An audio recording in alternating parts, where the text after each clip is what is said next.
எங்கள் அம்மா சிக்கன் குழம்பு வச்சுக்கிருக்காங்க. சிக்கன் குழம்பு பல வருஷமாக சொல்லிக்கிட்டு இருக்காங்க எங்கள் அம்மா. அதுக்கு நம்ம தான் ஒரு பேர் வச்சுக்கிறேன்னு. ஏன்னா அதை பல வருஷமாக ஒரே குழம்பு தான்.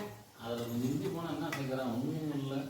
டேஸ்ட்டு சிக்கன் பொடி, அப்புறம் வீட்டில் இருக்கிற குழம்பு பொடி, இதை ரெண்டையும் மட்டும் யூடியூப்பில் எவ்வளோ பேர் என்னென்னமோ சொல்கிறாங்கடா.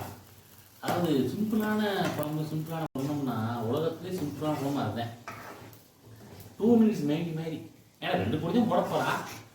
ஒன்று டேஸ்ட் சிக்கன் பொடி, இன்னொன்று வந்து குழம்பு பொடி, வீட்டு குழம்பு பொடி, அப்புறம் உப்பு. இந்த 3 பொருளை வச்சு டிஷ்ஷு. அதில் வேறு வெரைட்டியானா அது வருவலாம். அதாவது என்னென்னா இதில் தண்ணி ஊற்றிருக்கா, அதில் தண்ணி ஊற்றலை, அவ்வளோதான் மேட்ரு. அதை வந்து இவ்வளோ பிரிச்சுக்கிறான். அது வந்து சிக்கன் வறுவல்ன்றான், சிக்கன் குழம்புன்றான்.